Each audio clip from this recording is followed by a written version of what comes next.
اعوذ باللہ السمیع العلیم العظیم الحفیظ بوجہ الکریم وسلطانہ القدیم من الرجس الخبیث المخبث الشیطان اللعین الرجیم وقبیلہ ونفخہ ونفسہ وہمزہ بسم اللہ الرحمن الرحیم۔ اولیاء کرام کی سیرت اور سٹوریز کا جو سلسلہ چل رہا ہے، آج حضرت با یزید بسطامی رحمۃ اللہ علیہ ہمارا ٹائٹل ہے، ہمارا عنوان ہے۔ گفتگو شروع کرنے سے پہلے ہم تعلیمات اور دوسری چیزیں، اس سے پہلے نام پہ تھوڑی سی گفتگو کر لیتے ہیں۔ پروننسیشن کیا ہے، نام کی میننگ کیا ہے، ذرا خوشی بھی ہوتی ہے اور آدمی کے نالج میں اضافہ ہو جاتا ہے۔ آپ کا اصل نام جو ہے وہ ابو یزید بسطامی نہیں ہے، آپ کا اصل نام ہے تیفور بن عیسیٰ بن آدم بن سروشان۔ تیفور نام ہے آپ کا، والد گرامی کا نام جو ہے وہ عیسیٰ ہے اور دادا کا نام جو ہے وہ آدم ہے۔ تیفور کا معنی ہوتا ہے غیظ و غضب والا، تیفور کا معنی غیظ و غضب والا۔ بعد میں آپ کا نام جو ہے ابو یزید بسطامی مشہور ہوا۔ یزید با یزید بھی کہتے ہیں، ابو یزید بسطامی جو ہے، اس کے پروننسیشن میں کچھ لوگ بستامی کہتے ہیں، کچھ بستامی کہتے ہیں، کچھ بسطامی کہتے ہیں۔ میں نے تینوں جو ہیں وہ پڑھے ہیں، لیکن زیادہ جو صحیح پروننسیشن ہے وہ بستام ہے، با کے اوپر جو ہے وہ زبر ہے۔ ہوتا معلوم ہے کیا ہے، جب آپ لفظ کسی اور زبان سے اڈاپٹ کرتے ہیں نا، تو جو دوسری قوم میں جب وہ پہنچتا ہے تو تھوڑی سی اس میں تبدیلی آ جاتی، اس لیے میں اسے غلط جو ہے وہ نہیں کہتا، کیونکہ وہ لوگ اسی طرح سمجھ لیتے ہیں۔ لیکن جس زبان کا اصل وہ لفظ ہوتا ہے، صحیح پروننسیشن اسی زبان میں پتہ چلتا ہے۔ وجہ یہ ہے کہ ویسا ہی کوئی لفظ آگے آ رہا ہوتا ہے تو اس سے فرق کرنے کے لیے یہ پروننسیشن کو تھوڑا سا چینج کر دیتے ہیں یا اسپیلنگ چینج ہو جاتے ہیں۔ تو یہ جو بسطام ہے، اصل لفظ جو ہے یہ بسطام ہے، تو کچھ لوگوں نے بستامی کہا، کچھ نے بسطامی کہا، اور کچھ نے شہر کی نسبت بستامی۔ ویسے یہ بسطامی ہی بولا جاتا ہے، با کے اوپر جو ہے وہ زبر ہے، اور آپ کی جائے پیدائش جو ہے وہ یہی بسطامی ہے۔ یہ صوبہ ہے سمنان، ایران کا صوبہ سمنان، جہانگیر سمنانی، اشرف جہانگیر سمنانی رحمۃ اللہ علیہ، یہ جن کی نسل سے مجھے خلافت ہے، حضرت سید مدنی میاں مدہ ضلع والی، ان سے مجھے خلافت ہے۔ وہ اسی خاندان سے، سمنان میں ان کے آباء و اجداد جو ہے وہ حکومت کیا کرتے تھے، بادشاہ تھے۔ تو اس صوبے کا شہر بسطام، وہاں یہ پیدا ہوئے تو بسطامی جو ہے یہ مشہور ہوئے۔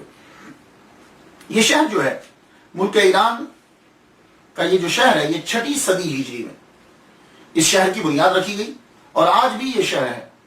اور 2006 کے اندر اس کی جب مردم شماری کی گئی، سینسس جو ہے مردم شماری جب کی گئی، تو اس شہر کے لوگ جو ہیں 7,382 7,382 کی پاپولیشن ہے، آبادی ہے اس کے اندر۔ آپ کے دادا جو ہیں آدم آتش پرست تھے، اسلام قبول کیا، اللہ تعالیٰ نے ان کو بیٹا دیا عیسیٰ۔ عیسیٰ کو اللہ تعالیٰ نے بیٹے دیے 3، عیسیٰ رحمۃ اللہ علیہ نبی نہیں ہے، عیسیٰ 3 بیٹے عطا کیے، تیفور، آدم اور علی۔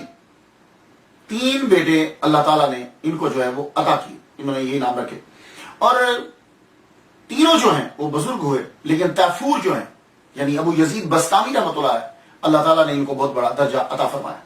اب مسئلہ دوسرا یہ ہوتا ہے، ہم یہ جاننا چاہتے ہیں کہ یہ پیدا کب ہوئے۔ ویسے اتنا زیادہ فرق تو نہیں پڑتا، زیادہ مقصد ہمارا تو تعلیمات ہیں، لیکن پھر بھی جاننا چاہیے کہ وہ کب پیدا ہوئے۔ تو اکثریت نے یہ تحریر کیا، اب معلوم میں نے کیسے ان کی جو ہے وہ برتھ ڈے، کیسے ڈیٹ جو ہے وہ معلوم کی۔ اکثریت نے یہ لکھا ہے کہ آپ کا وصال مبارک جو ہے وہ 261 ہجری میں ہوا ہے، اور آپ نے 133 سال کی عمر پائی ہے، 133 years old when he left this world۔ تو 133 سال کی، تو اس حساب سے آپ کی ولادت ہوئی 128 ہجری، اور بعض نے آپ کا وصال جو ہے وہ لکھا ہے 234 ہجری، اس حساب سے آپ کی ولادت جو ہے وہ 101 ہجری جو ہے وہ پڑی۔ ایک اور بات عرض کرتا جب حضرت ابو یزید بسطامی رحمۃ اللہ علیہ کے بارے میں، کہ اکثر لوگوں نے جو ہے وہ اپنی کتابوں کے اندر پڑھنا تو پڑتا ہے، ظاہر ہے اسٹڈی تو کرنا پڑتی ہے، انہوں نے اپنی کتابوں میں لکھا کہ حضرت با یزید بسطامی رحمۃ اللہ علیہ نے امام جعفر صادق رحمۃ اللہ علیہ سے روحانی طور پر، اویسی سلسلہ آپ سمجھتے ہیں، ویسے انہوں نے فیض حاصل کیا ہے، بظاہر سامنے بیٹھ کر ان کے پاس جا کر علم حاصل نہیں کیا، کیونکہ حضرت امام جعفر صادق رحمۃ اللہ علیہ جو ہے رضی اللہ تعالیٰ عنہ وہ چلے گئے تھے دنیا سے، یہ بعد میں پیدا ہوئے۔ لیکن میں گزارش کرنا چاہوں گا، میں نے جب سن گنے ہیں، دیکھا کہ کس سن میں یہ پیدا ہوئے اور کس سن میں وہ، تو اس حساب سے میری تحقیق یہ ہے کہ روحانی ویسی سلسلہ نہیں ہے، یہ حقیقی طور پر ظاہری طور پر حضرت ابو یزید بستامی رحمۃ اللہ علیہ نے امام جعفر صادق رضی اللہ تعالیٰ عنہ کی زیارت کی ہے۔ اب وہ کیسے؟ کیونکہ امام جعفر صادق رضی اللہ تعالیٰ عنہ کا وصال جو ہے وہ 148 ہجری میں ہوا ہے، یہ تو کنفرم ہے نا، 148 148 ہجری میں ہوا ہے، اور حضرت ابو یزید بستامی رحمۃ اللہ کی پیدائش کب ہوئی ہے؟ 128 ہجری میں۔ تو جب امام جعفر صادق رضی اللہ تعالیٰ عنہ دنیا سے رخصت ہوئے تو اس وقت حضرت ابو یزید بستامی رحمۃ اللہ کی عمر 20 سال تھی، اس وقت ان کی عمر 20 سال تھی۔ اب آپ لوگ پہلی صدی، دوسری صدی، تیسری صدی، چوتھی صدی، ان صدیوں کے جو علماء کرام اسکالر ہیں بڑے بڑے، ان کی جا کے زندگی پڑھ لیجئے، ان کے بارے میں اکثریت آپ کو نظر آئے گی کہ 17 سال کی عمر میں وہ تمام مروجہ علوم پڑھ لیتے تھے۔ 17 سال میں وہ اس مقام پہ پہنچ جاتے تھے کہ فتویٰ دے سکے، اگر ان کی فیملیز جو ہیں وہ نیک ہوتی تھی، خاندان جو ہے وہ اس میں علم ہوتا تھا، تو 17-20 سال میں وہ بچہ جو ہے وہ تمام علم پڑھ کر فارغ ہو جائے گا۔ تو اگر بایزید بستامی رحمۃ اللہ علیہ جو ہے 20 سال ان کی عمر ہے، تو یہ کبھی بھی نہیں ہو سکتا کہ آپ نے حضرت امام جعفر صادق رضی اللہ تعالیٰ عنہ کی زیارت نہ کی ہو۔ تو اس لیے میری دلیل جو ہے وہ یہ، اور میں نے ثابت کیا ہے آپ کو کہ 20 سال کے تھے جب حضرت امام جعفر صادق رضی اللہ تعالیٰ عنہ دنیا سے رخصت ہوئے، تو اس لیے آپ کی ملاقات ہے حضرت امام جعفر صادق رحمۃ اللہ علیہ سے حضرت بایزید بستامی رحمۃ اللہ علیہ نے جا کر پڑھا ہے۔ لیکن ادب کی انتہا یہ تھی کہ حضرت ابو یزید بستامی رحمۃ اللہ علیہ جتنا عرصہ رہے ہیں امام جعفر صادق رحمۃ اللہ علیہ کی بارگاہ میں، کبھی بھی آپ نے نظر اٹھا کر ان کے چہرہ انور کو نہیں دیکھا۔ کیا مطلب؟ یعنی آپ نے ہمیشہ اپنے سر کو جھکائے رکھا ان کے سامنے، اور ایک مرتبہ بڑا عرصہ جب گزر گیا تو آپ نے فرمایا کہ فلاں طاق سے کوئی چیز لے کر آؤ، تو کہنے لگے حضور طاق کہاں ہے؟ کہا تمہیں اتنا عرصہ ہو گیا میرے پاس رہتے ہوئے، کیا معلوم نہیں ہے کہ ہمارے کمرے میں طاق کہاں ہے؟ کہ عرض کی حضور میں نے تو آج تک آپ کے قدموں سے نظر اٹھا کے اوپر تک نہیں دیکھا۔ اس وقت پھر آپ نے یہ کہا تھا جاؤ ابو یزید چلے جاؤ، تمہاری تکمیل ہو گئی، اب تم واپس چلے جاؤ۔ تو جن کتابوں نے یہ لکھا ہے کہ آپ کی ملاقات نہیں ہے، ان کا سورس ہوگا کوئی نہ کوئی، لیکن میں نے آپ کو بتا دیا کہ سن کے حوالے سے 20 سال کی عمر تھی جب حضرت امام جعفر صادق رضی اللہ تعالیٰ عنہ دنیا سے رخصت ہوئے۔ اب ایک اور مسئلہ، حضرت ابو یزید بستامی رحمۃ اللہ کے نام میں یہ لفظ یزید ہے، یہ یزید نام رکھنا جو ہے وہ کیسا ہے؟ ایک مسئلہ بھی نام پہ ذرا گفتگو کر لیں پھر آگے بڑھ جاتے ہیں کہ یہ جو ابو یزید نام ہے، یہ یزید نام رکھنا جو ہے وہ کیسے ہے؟ پہلی بات تو یہ ہے کہ میں آپ کو یہ بتا دوں کہ یزید کے معنی اچھے ہیں، یزید کے معنی اچھے ہیں۔ کچھ نام ایسے ملیں گے کہ معنی برے ہیں لیکن وہ نام اچھوں کے تھے، کچھ لوگ نام اچھے ہیں معنی اچھے ہیں لیکن کچھ لوگ بیچ میں عجیب سے آگے۔ یزید کا معنی ہوتا ہے ہی ول انکریز، وہ بڑھائے گا، ٹھیک ہے؟ تو معنی اس کا جو ہے وہ بڑا اچھا ہے۔ یزید کا معنی جو ہے گرو، یہ بھی ان کا معنی ہوتا ہے، اس کا معنی جو ہے انکریزنگ، ایور انکریزنگ، معنی تو جو ہے وہ اچھا ہے۔ لیکن کیا یہ نام رکھنا کیسا ہے؟ تو اس کے بارے میں کافی اسکالر جو ہیں وہ دنیا کے، انہوں نے ڈسکس کی ہے کہ یزید نام رکھنا کیسا ہے۔ جیسے ان میں سے ایک ابن کثیر ہے، ابن کثیر نے بھی اس کے اوپر جو ہے وہ ڈسکس کی ہے، اور انہوں نے تو سینکڑوں کی تعداد میں تابعین، صحابہ کرام، بہت سے اسکالر ایسے ثابت کیے ہیں کہ جن کے نام جو ہے وہ یزید تھے۔ اب کچھ لوگوں نے کہا کہ یزید نام رکھنا برا ہے، میں اس گفتگو میں نہیں پڑھتا کہ اچھا ہے یا برا ہے، میں آپ کو صرف ریسرچ بتا رہا ہوں۔ تو وہ کہنے لگے کہ یزید نام رکھنا جو ہے وہ برا کیوں ہے؟ تو جو برا سمجھتے تھے انہوں نے کہا کہ اس لیے کہ یزید جو ہے اس نے قتل کیا حضرت امام حسین رضی اللہ تعالیٰ عنہ کو، قتل کروایا، خود تو نہیں کیا، قتل کروایا، شریک تھا ان کے ساتھ، اس لیے یزید نام رکھنا جو ہے وہ برا ہے۔ تو کہنے لگے پھر تو عبد الرحمن بھی نام نہیں رکھنا چاہیے، کیونکہ عبد الرحمن جو ہے اس نے قتل کیا، شہید کیا حضرت مولا علی شیر خدا رضی اللہ تعالیٰ عنہ کو۔ تو حضرت مولا علی بڑے ہیں کہ امام حسین، اور یزید تو پیچھے تھا، صرف قاتلوں کی پشت پناہی کر رہا تھا۔ تو جو عبد الرحمان ہے اس نے تو ڈائریکٹلی حضرت علی پر حملہ کیا ہے، تو اب کیا عبد الرحمان نام رکھنا چھوڑ دیا جائے یا نہیں؟ تو اصل میں بات کیا ہے میں آپ کو بتاتا ہوں. یزید بڑے بڑے اچھے لوگوں کے نام رہے ہیں، لیکن جب سے میڈیا ابھرا، اخبار، ریڈیو، ٹی وی، لوگ جو ہیں ان کا تعلق علم کے ساتھ زیادہ ہوا، تو اہل تشیع کی وجہ سے اور وہ واقعہ جب مشہور ہوا تو یزید کی نفرت، وہ نام جو تھا وہ زیادہ مشہور ہو گیا، اور جو نام جو ہے وہ زیادہ اچھے لوگوں کے تھے وہ نام جو ہے وہ دب گئے. صرف لوگ یزید جانتے ہیں، تو ہم بھی کافی عرصہ تک صرف ایک ہی یزید جانتے تھے، اور وہ یزید جو امام حسین کے مقابل میں، باقی سینکڑوں لوگوں کے نام یزید ہیں کہ جو اچھے گزرے، ہمیں ان کے بارے میں کچھ پتہ نہیں تھا. تو اس لیے باقی خیر، اب یہ ہے کہ میں یہ عرض کرنا چاہوں گا کہ کیا کوئی اور نام دنیا میں ختم ہو گئے ہیں کہ ہم نے یزید نام ہی رکھنا ہے؟ چھوڑ دیجیے، اور بڑے بڑے اچھے نام ہیں، آپ ان اچھے ناموں کو جو ہے وہ رکھیے. اصل چیز کی طرف، گفتگو کی طرف آ جائیے. پہلا ٹرننگ پوائنٹ، ہم جب کبھی سیرت بیان کرتا ہوں، میں جو بیان کرتا ہوں، تو میں اس میں پہلا پوائنٹ یہ لیتا ہوں کہ یہ تصوف کی جانب کس طرح آئے. یہ بڑا اہم پوائنٹ ہوتا ہے کہ تصوف کی جانب جو ہے وہ کس طرح آئے. تو حضرت ابو یزید بستامی رحمۃ اللہ علیہ، اکثر جو ان کے ماننے والے ہیں، جو ان کے سلسلے والے ہیں، انہوں نے تو یہ کہا ہے کہ یہ مادرزاد ولی ہے. ٹھیک ہے، لیکن لوگوں کو بھی سمجھانا ہے مادرزاد ولی ہے. آپ کی ماں نیک، والد گرامی، اور جو آدمی مسلمان ہوتا ہے، کنورٹڈ ہے، جو واپس آتا ہے اسلام کی طرف، وہ اس مسلمان سے زیادہ عمل کرتا ہے اچھا کہ جو خاندانی مسلمان چلا رہا ہے.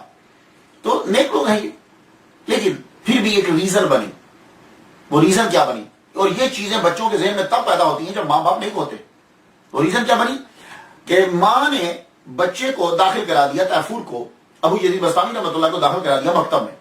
تب بچوں کو مکتب میں داخل کروایا جاتا تھا. اب ہم سوچتے ہیں کہ انگلش اسکول کون سا ہے. تو گفتگو جو ہے وہ چل پڑی، تو استاد محترم یہ کہنے لگے کہ اللہ تعالیٰ قرآن مجید میں ارشاد فرماتا ہے، انشکر لی ولوالدیک، میرا شکر ادا کرو اور اپنے ماں باپ کا شکر ادا کرو. آپ نے چھٹی سے پہلے ہی بستہ رکھا اور گھر واپس آ گئے. ماں جی نے دیکھا کہ تیفور بڑی جلدی آ گیا ہے. کہا بیٹے خیریت ہے، تم بہت جلدی آ گئے ہو، کیا خیر تو ہے، چھٹی ہو گئی؟ کہا نہیں ماں، بات پوچھنے آیا ہوئے. آج استادوں نے یہ پڑھایا ہے انشکر لی ولوالدیک، میرا شکر ادا کرو. رب کہتا ہے یا ماں باپ کا. تو ماں میں 2 گھروں کا خیال نہیں رکھ سکتا. بچہ ہے، سوچ دیکھیے کہ ماں میں 2 گھروں کا خیال نہیں رکھ سکتا. تو یا تو اپنے لیے مجھے رکھ رہے کہ میں ٹوٹلی تیرے لیے کام کرتا رہوں، تو یا ماں مجھے چھوڑ دے کہ میں رب کے لیے مجھے وقف کر دے. تو وہ ماں بھی ولیہ کاملہ تھی. ماں اب اس جملوں سے پتہ چلتا ہے کہ وہ آدمی کس مقام پر ہے. ماں کہہ سکتی تھی بیٹے میں اکیلی ہوں، تم یہاں رہ جاؤ، میری خدمت کرو. نہیں، کہا ٹھیک ہے بیٹے جاؤ، میں نے اپنے تمام حقوق تمہیں بخش دیے.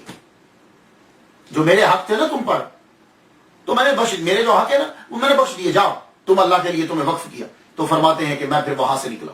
یہاں سے حضرت ابو یزید بستامی رحمۃ اللہ کا سفر شروع ہو گیا تصوف. 30 سال تک سیریا، شام جسے کہتے ہیں، سیریا کے صحراؤں میں، بیابانوں میں پھرتے رہے. اور آپ نے وہاں علم بھی حاصل کیا. علم کے بغیر کوئی ولی نہیں بن سکتا. ہاں، یہ جاہل اور چس پینے والے یہ ولی نہیں ہوتے، یہ بات یاد رکھیے. جب اللہ تعالیٰ کسی کو ولی بناتا ہے تو عارف بناتا ہے. اب علم حاصل کر رہے ہیں. تو 113 اساتذہ سے آپ نے علم حاصل کیا، 130. اور میں آپ کو بتا چکا ہوں یہ اتنی تعداد کیسے بنتی ہے. اور انہیں سب سے اہم حضرت امام جعفر صادق رحمۃ اللہ علیہ، یہ ہیں امام جعفر صادق رضی اللہ تعالیٰ عنہ، یہ ہیں سب سے بڑے. آپ کے بہت سارے اساتذہ ہیں.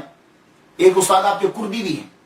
کرد عراق کے اندر یہ شہر، اور یہ کہتے ہیں کہ یہ جتنے کرد ہیں یہ سلطان صلاح الدین ایوبی رحمۃ اللہ علیہ شہید، جانتے ہیں آپ، فاتح بیت المقدس، ان کی نسل میں سے ہیں کرد. اس لیے ان کو جینے نہیں دیا جاتا. آئے دن کوئی نہ کوئی ان کے اوپر حملہ ہوتا رہتا ہے. تو سلطان صلاح الدین ایوبی کی جو نسل ہے وہ کرد کہلاتی ہے ایک تحقیق کے مطابق. تو حضرت ابو یزید بستامی رحمۃ اللہ علیہ کے ایک استاد جو ہے وہ کردی ہیں، کرد کے رہنے والے. میں نے ایک جگہ پڑھا ہے کہ آپ نے وصیت کی تھی کہ جب تم مجھے دفناؤ تو میرے استاد کی قبر کے پاس دفنانا، لیکن ایک بات یاد رکھنا کہ میری قبر جو ہے وہ میرے استاد کی قبر سے بلند نہیں ہونی چاہیے. اور آپ کے اساتذہ میں سے ایک ابو علی بھی ہیں. آپ کہتے ہیں کہ ابو علی، ہم نے ان سے یہ سیکھا فنا فی التوحید، یعنی تصوف کے اسباب جو ہیں وہ ہم نے ان سے سیکھے ہیں. یہ بھی ایک استاد ہیں. اور آپ کے اساتذہ میں سے ایک خواجہ شقیق بلخی رحمۃ اللہ علیہ بھی، یہ بھی بہت بڑے بزرگ گزرے ہیں. اب استاد اتنا اہم ہو اور بیٹا تو شاگرد بھی، تو علم کی کمی نہیں رہتی. یہ خواجہ بلخی رحمۃ اللہ علیہ جو ہیں اتنے بڑے بزرگ اور تصوف، اللہ اکبر، اور فنا فی توحید کہ جہاد کر رہے ہیں، این جنگ کے اندر بیچ دونوں گروپ کے لیٹ گئے اور سو گئے اور اوپر ڈھال رکھ لی. تو حضرت حاتم اصم فرماتے ہیں، کہتے ہیں کہ میں نے خود ان کے خراٹوں کی آواز سنی. تو یہ بھی ان کے اساتذہ. ابو زکریا یحییٰ معاذ رازی یہ بھی آپ کے اساتذہ میں ہیں. ابو یزید بستامی رحمۃ اللہ کے وصال سے 3 سال قبل ابو زکریا یحییٰ معاذ رازی نے جو ہے وہ وصال کیا ہے. اب احمد بلخی بھی جو ہے وہ ان کے اساتذہ میں سے. اب یہ علم جو ہے آپ نے حاصل کیا، تو آدمی علم حاصل کرنا، تصوف میں آنا، یہ ابتدائی چیزیں ہیں. اصل شے ہوتی ہے کہ ولی نے کمال کب حاصل کیا ہے. یہ بھی ایک اہم ٹرننگ پوائنٹ ہوتا ہے کہ جس چیز میں ولی کامل لگا تھا، وہ تصوف کی جس میں آغاز کیا تھا، اس کے کمال میں پہنچا کب. تو انہی کی زبانیں سن لیجیے. فرماتے ہیں کہ ماں کو چھوڑ کر گیا تھا کہ اللہ کا قرب مل جائے گا، اللہ کا قرب مل جائے گا. 30 سال تک صحراؤں میں بیابانوں میں پھرتا رہا. 30 سال کے بعد واپس آیا. اب تو میری ماں بھی ضعیف ہو چکی، نظر ان کی کمزور ہو گئی، دکھتا کم تھا ان کو، کمر جو ہے وہ جھک گئے. میں گھر واپس آیا تو میری ماں وضو کر رہی تھی، اور جانتے ہو کہ وضو کرتے ہوئے کیا کہہ رہی تھی؟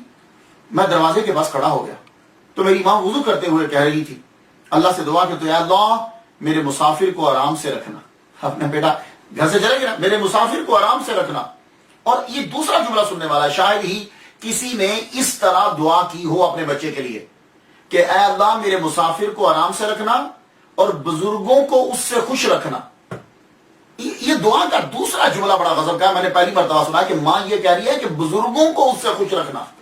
آپ بھی کبھی سوچئے گا بیٹھ کر، صرف سن نہ لیا کریں، اس پر تحقیق کیا کریں کہ بزرگوں کو اس سے خوش رکھنا کیا مطلب. میرا بیٹا با ادب رہے، کیونکہ جب بزرگ خوش نہیں رہتے تو پھر رحمت نازل نہیں ہوتی. تو بزرگوں کو میرے بیٹے سے خوش رکھنا. اللہ، یہ نیک لوگ ہی ایسی جملے اور ایسی دعائیں بول سکتے ہیں. تو کہتے ہیں کہ ابو یزید بستامی رحمۃ اللہ فرماتے ہیں کہ میں رونے لگ گیا اپنی ماں کی بات، یہ جملہ سن کے رونے لگا. میرا رونا میری ماں نے سنا تو کھڑی، کون ہے؟ کہا ماں تیرا مسافر. ماں کھڑی ہو گئی، سینے سے لگایا، بیٹے تو آ گیا؟ اللہ اکبر. چلا. کہا ماں میں واپس آ گیا، اب میں تیری خدمت کروں گا. اب ماں کی سیوا کرنا شروع ہو گئے، ماں کی سیوا کرنا شروع ہوئے. ایک دن گرمیوں کا موسم ہے. ماں نے کہا بیٹے جاؤ جا کے دروازہ بند کر. تو آپ نے دیکھے گاؤں کے دروازے، ان کے 2 تاک ہوتے ہیں، یہ 2 تاک ایسے بند ہوتا ہے نا. تو ماں کہنے لگی بیٹے ذرا دروازہ کھول دو کہ ہوا آئے، مجھے گرمی لگ رہی. تو آپ دروازہ بند کرنے کے لیے گئے تو گاؤں کے جو دروازے ہیں وہ ذرا دور ہوتے ہیں، یہ مقام تو چھوٹے ہیں، کمرے چھوٹے ہوتے ہیں. ذرا دروازہ بند کرنے کے لیے گئے، واپس خیال ہے ماں نے کون سا تاک بولا ہے، کون سی سائڈ کھولی، کہا کہ دروازے کی کھولنے کو. واپس پوچھنے آئے تو ماں سو چکی تھی. آپ کو پتا ہے بوڑھا آدمی جو ہوتا ہے نا، وہ بیٹھے بیٹھے میں جو ایک دم سے نیند بھی آ جاتی، سو گئے. واپس دروازے کے پاس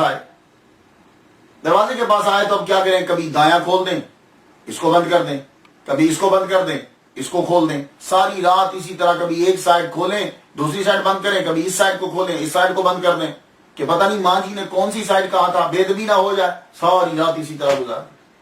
سردیوں کا موسم آ گیا، ماں جی بیٹھے ہوئے ہیں رات کے وقت. ماں نے کہا بیٹے جا، سونے کے بعد اٹھی ہے ماں کے پاس ہی جاتے ہیں. ماں نے کہا جاؤ بیٹے میرے لیے پانی لے کر آؤ، مجھے پیاس لگ گئی ہے. اللہ اکبر جل شانہ. اٹھے، جا کے مٹکے کو دیکھا، مٹکے پہ جب نظر پڑی تو مٹکا خالی تھا. ایک دم سے مٹکا اٹھایا، سردیوں کا موسم ہے، دوڑے ہوئے گئے کنویں پہ جا کے پانی لینے کا. آپ کو یاد ہے کہ گاؤں کے لوگ جو ہوتے ہیں وہ کنویں سے پانی لاتے ہیں، کنویں سے پانی لائے سردی کے اندر، شدید سردی میں پانی لے کر واپس آئے. پیالے میں، وہ مٹی کے پیالے میں پانی ڈالا، ڈال کر ماں کے پاس آئے تو ماں سو چکی تھی. ٹائم تو لگتا ہے نا، ماں سو چکی. تو یوں ہی پانی کا پیالہ سردیوں میں لے کے ماں کے سرانے کھڑے. تہجد کے وقت ماں اٹھی، کہا ماں پانی حاضر. ماں نے کہا بیٹے اتنی دیر تک تو میرے پاس کھڑا رہا.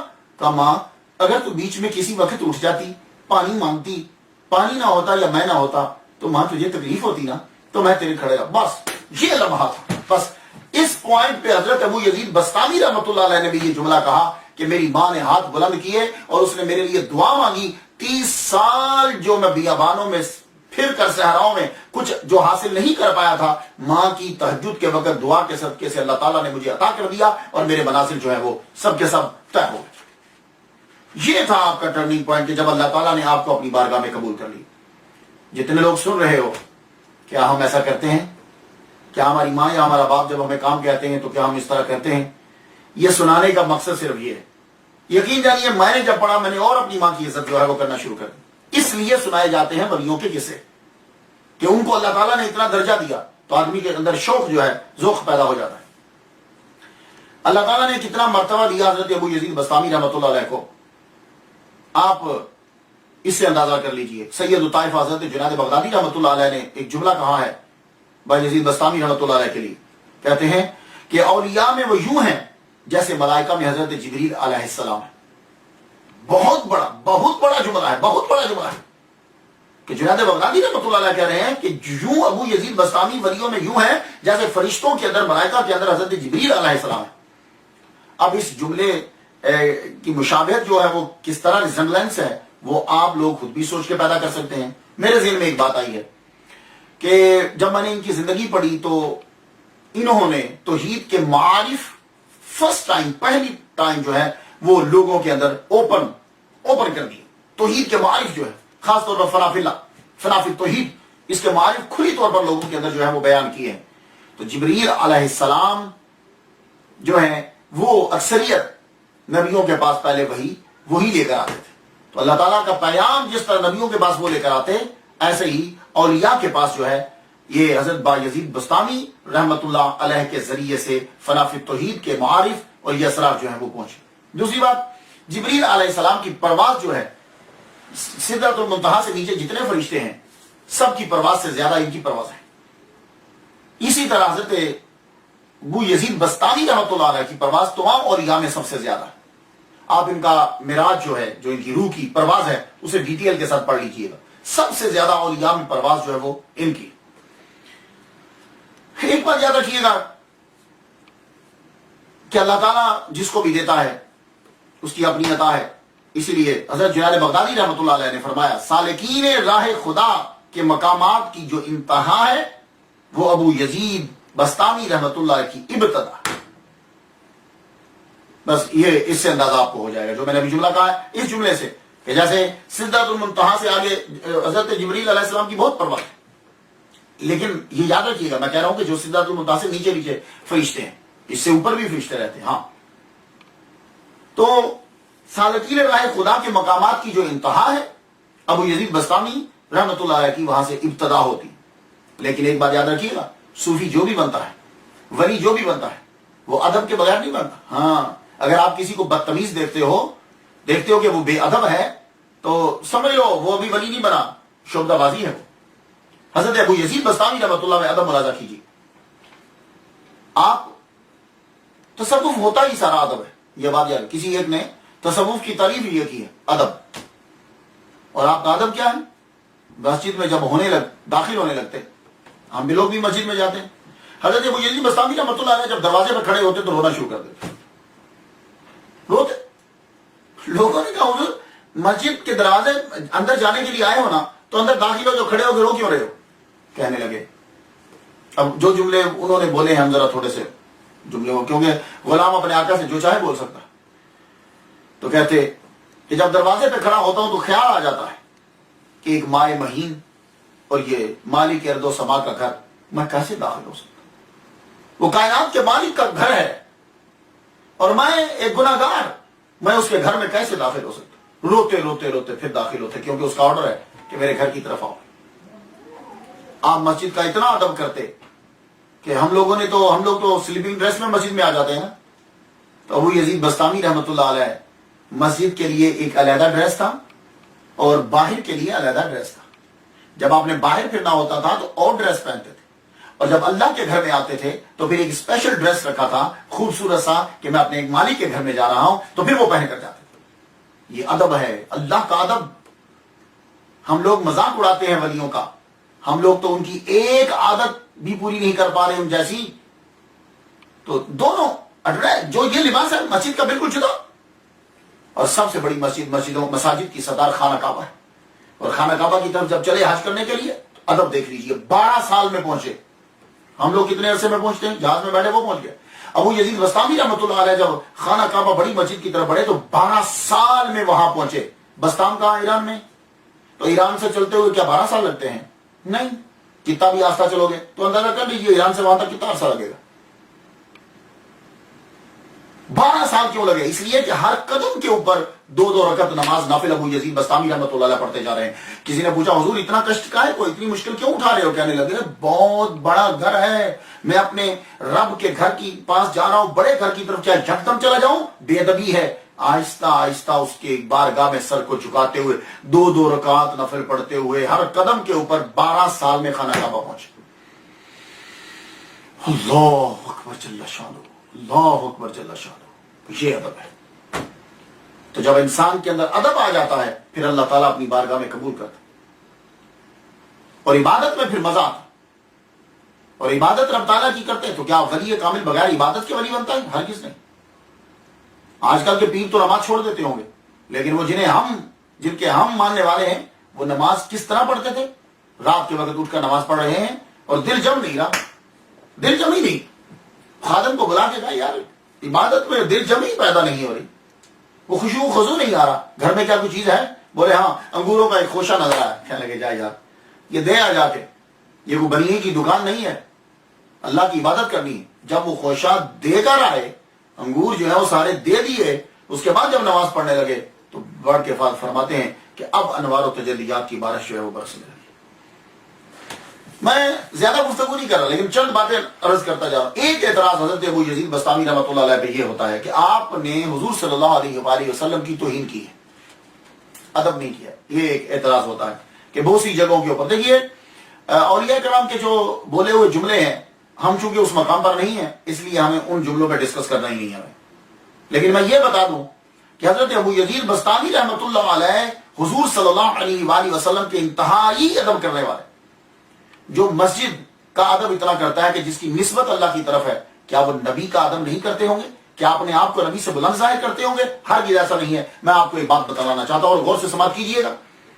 صوفی جو ہوتا ہے اور ولی جو ہوتا ہے، نبی کا گستاخ کبھی ولی نہیں بن سکتا۔ ہاں یہ یاد رکھنا، جس نے ذرہ برابر نبی کی گستاخی کی ہو وہ کبھی ولایت کے مقام پہ فائز نہیں ہو سکتا۔ حضرت ابو یزید بستامی رحمۃ اللہ نے خود نہ کبھی نبی کی نہ مقام نبوت کی، کبھی توہین نہیں کی، اور نہ ہی خود کو کبھی نبی سے نہ مقام نبوت سے خود اپنے مقام کو افضل سمجھا۔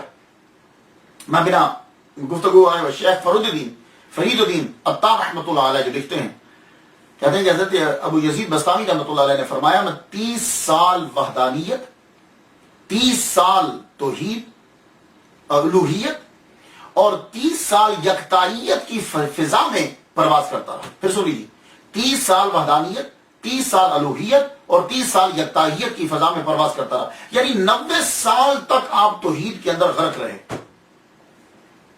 ولیوں سے بڑھ کر توحید کسی کو نہیں آتی، یہ بات یاد رکھیے گا۔ اور یہ آج صرف دوسروں کو بدنام کرنے کے لیے توحید کا سہارا لیا جاتا ہے، اصل توحید ان لوگوں کے پاس تھی۔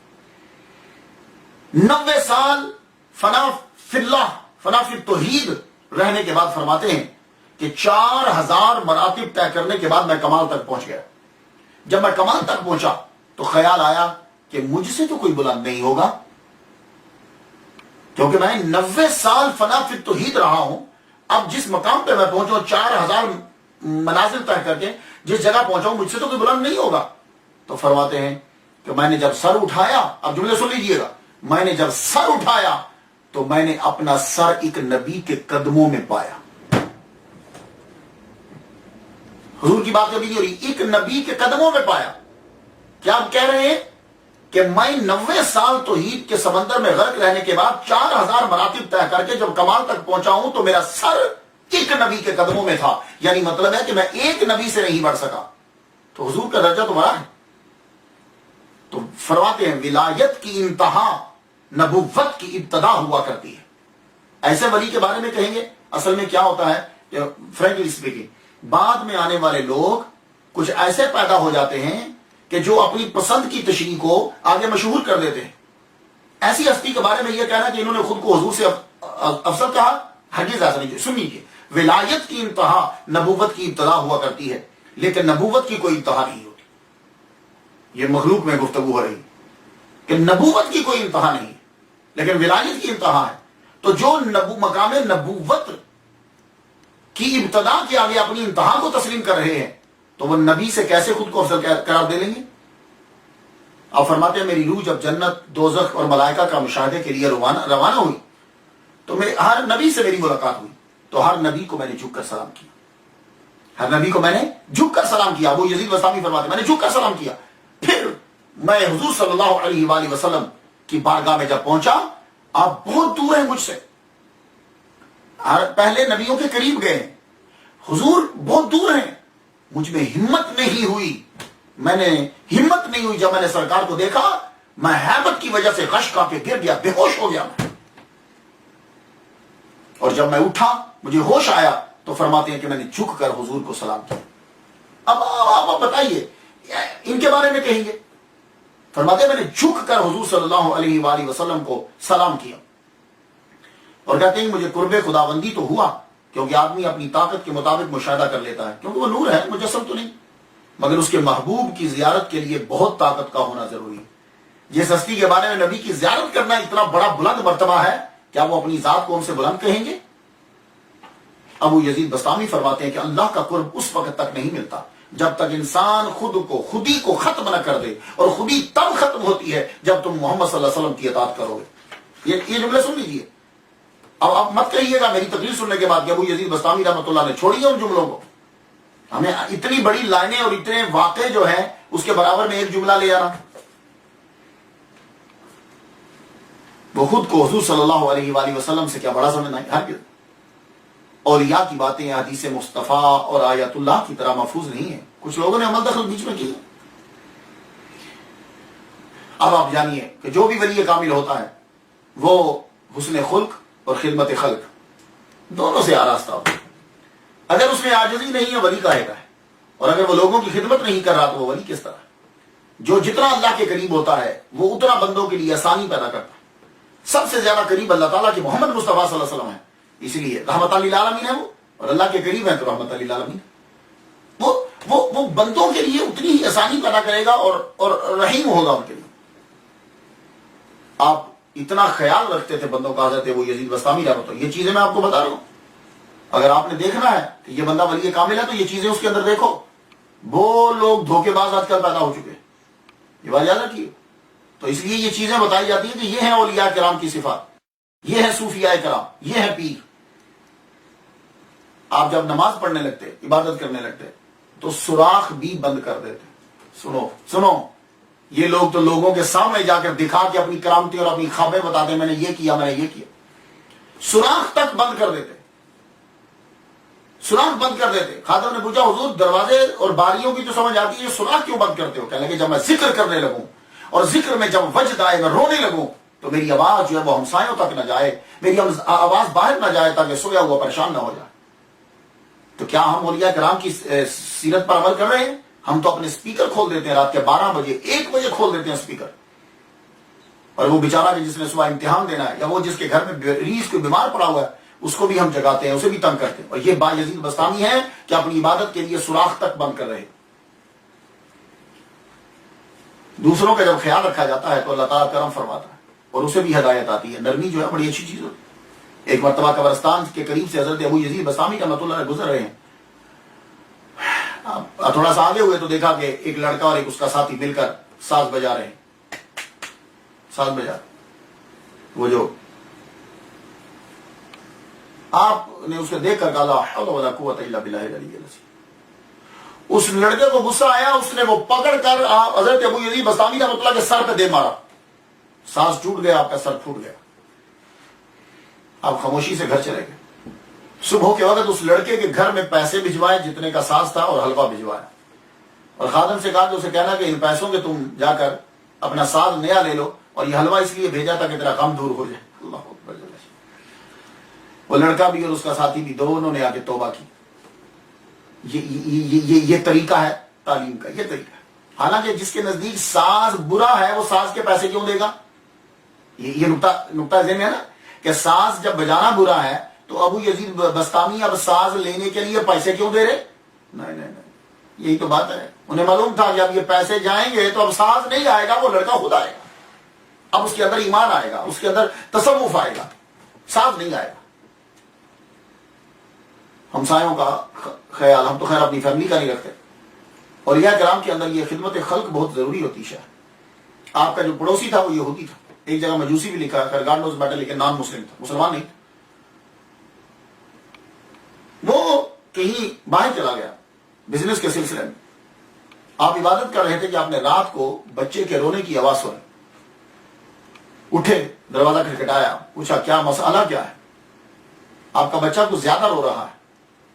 وہ کہنے لگی کہ اصل میں آج آئل نہیں ہے دیے میں ڈالنے کے لیے، تو بچہ اندھیرے کی وجہ سے رو رہا ہے. آپ نے اپنا دیا دے دیا. روزانہ جب تک یہودی نہیں آیا آپ روزانہ دیا روشن کر کے اس کے گھر میں دے آتے کہ بچہ بیچارہ رات کو اندھیرے میں روئے نا. یہودی جب واپس آیا، بیوی نے سارا قصہ سنایا کہ یہ ہمارا ہمسایا روز رات کو دیا میں آئل ڈال کر روشن کر کے دے جاتا تھا، ساری رات اسی کی روشنی ہمارے گھر میں جلتی رہتی تھی. یہودی نے سامان چھوڑا، اسی وقت پلٹ کے ابو یزید بسطامی رحمت اللہ علیہ کے گھر میں آیا، عرض کی حضور جب آپ کی روشنی ہمارے گھر میں آئی گئی تو اندھیرا کیوں رہے؟ کلمہ پڑھائیے لا الہ الا اللہ محمد رسول اللہ اکبر. کیا بات ہے یار، یعنی اس کا بھی جملہ سنو کہ جب آپ کی روشنی ہمارے گھر میں آ ہی گئی تو اب اندھیرا کیوں رہے، کلمہ پڑھائیے دل بھی منور ہو جائے. تو یاد رکھیے توحید جو ہوتی ہے یہ اولیاء کرام میں لازمی ہوتی ہے، یہ مشرک نہیں ہوتے. اور اس عنصر کو ان کے اندر ہم نے تلاش کرنا ہے. صرف ہماری توحید کیا ہوتی ہے؟ ہم صرف یہ منہ سے بولتے ہیں لا الہ الا اللہ محمد رسول اللہ اشہد ان لا الہ الا اللہ، اتنا بولتے ہیں. لیکن یہ لوگ یہ کلمہ پڑھنے کے بعد پھر اس کے اندر فنا ہو جاتے ہیں، پھر توحید کے اندر گم ہو جاتے ہیں، پھر اس کے علاوہ نہ دولت نہ شہرت نہ کسی اور چیز کی طرف پھرتے ہی نہیں ہیں. ہم ہر برا کام کریں گے اور پھر بھی ہم کہیں گے کہ ہم توحید. اب توحید ان سے سیکھیے، ان سے سیکھیے، ملا سے توحید مت سیکھیے، توحید ان سے سیکھیے. اب توحید ہے کیا؟ ایک امام کے پیچھے حضرت ابو یزید بسطامی رحمۃ اللہ علیہ نے نماز پڑھی. امام نے سلام پھیرنے کے بعد محلے میں آدمی جانتا تو ہے ہی ہے، کہنے لگا نماز کے بعد پوچھتا ہے، ابو یزید سے پوچھتا ہے، کہتا ہے آپ کاروبار تو کرتے ہیں نہیں تو خرچہ کہاں سے چلتا ہے آپ کا؟ فرمانے لگے ٹھہر میں ذرا نماز جو تیرے پیچھے پڑی ہے میں وہ دہرا لوں، تمہارے پیچھے پڑی ہوئی نماز کو میں دہرا لوں. کہا حضور کیوں؟ کہنے لگے ایسے ایمان کے پیچھے نماز ہوتی ہی نہیں کہ جس کو یہی نہیں پتا کہ رزق آتا کہاں سے ہے اور رزق کس کے ذمہ ہے. جس کو اپنے رازق کا نہیں پتا اس کے پیچھے نماز نہیں ہوتی. یہ ہے اصل توحید. ایک بندہ 30 سال تک آپ کی خدمت میں رہا. دیکھیں گھر کے ملازموں کے نام تو یاد ہو جاتے ہیں، چلے 1 دن 2 دن 3 دن 4 دن 1 ماہ. 30 سال تک وہ ملازم آپ کے پاس رہا اور جب بھی کبھی آپ کو کام پڑتا پوچھتے تیرا نام کیا ہے؟ ایک دن وہ کہنے لگا حضور اتنا عرصہ ہو گیا مجھے آپ کے پاس رہتے ہوئے، آپ مذاق کرتے ہیں، کیا آپ کو میرا نام یاد نہیں ہوتا؟ حضرت بھائی یزید بسطامی رحمۃ اللہ علیہ فرمانے لگے، کہنے لگے یار مذاق نہیں کرتا، میں تم سے مذاق کیوں کروں گا، میں تم سے مذاق کیوں کروں گا؟ جب سے اللہ کو دل میں بسایا ہے کچھ اور یاد ہی نہیں رہتا. جب سے اللہ کو دل میں بسایا ہے کوئی اور یاد ہی نہیں رہتا. یہ ہے توحید. ہم نے توحید معلوم ہے کسے سمجھا ہوا ہے؟ لا الہ الا اللہ محمد رسول اللہ طوطے کی طرح پڑھتے رہو پڑھتے، نہیں کہ جب سے اللہ کو دل میں بسایا ہے کسی اور کا نام یاد ہی نہیں رہتا. ایک بہت بڑا عنصر ہوتا ہے ولیوں کی زندگی میں جو ہم تلاش کرتے ہیں سب کے ساتھ، وہ کرامت. ہم لوگ جتنے ہیں فٹافٹ دیکھیں گے کرامتیں کتنی ہیں، اور جتنی کرامتیں مشہور ہوگی ہم اتنے اس کے پیروکار اور اس کو بڑا مانتے ہیں. لیکن ایک بات آپ کو بتا دوں کہ سچے اولیاء جو ہیں وہ کرامت کو بھی حجاب مانتے ہیں، اس لیے وہ کرامت سے بڑا بچتے ہیں. جتنا ولی بڑھتا جائے گا وہ کرامت کم ہی دکھائے گا. ویسے اس کے عمل سے صادر ہوتی رہتی ہے تو الگ بات ہے، لیکن ارادتاً وہ کرامت نہیں دکھائے گا. وہ ان سے دور بھاگتے ہیں، کہتے ہیں کہ یہ کرامت حجاب ہوتی ہے. ایک روز آپ لوگوں سے کہہ رہے تھے پانی پر آدمی کا چلنا کوئی بڑی بات نہیں ہے، چھوٹی سی لکڑی کا ٹکڑا بھی پانی پہ چل رہا ہوتا ہے، اور ہوا میں اڑنا کوئی بڑی بات نہیں ہے، ایک چھوٹا سا حقیر سا مچھر بھی ہوا میں اڑتا ہے. تو کسی نے پوچھا نہیں پھر بڑی بات کیا ہے؟ کہنے لگے کرامت یہ ہے کہ اللہ کے علاوہ دل کسی اور شے کی محبت میں گرفتار نہ ہو، یہ ہے کرامت. تو اب اگر آپ لوگوں نے کبھی کسی میں کرامت دیکھنی ہو تو یہ شوبدہ بازی مت دیکھنا ہندوؤں اور سکھوں والی، اس میں دیکھنا ہے تو یہ جملہ دیکھنا. کیا فرمایا ابو یزید بسطامی رحمۃ اللہ نے؟ کرامت یہ ہے کہ اللہ کے علاوہ دل کسی اور شے کی محبت میں گرفتار نہ ہو. تو جو چندہ اکٹھا کر رہا ہو، پیسے مانگ رہا ہو، نہیں، وہ شوبدہ بازی ہوتی، ہوا میں اڑنا، پانی پہ چلنا، یہ چیزیں نہیں ہیں، یہ بچتے ہیں اس. جتنا کوئی زیادہ مشہور ولی ہوگا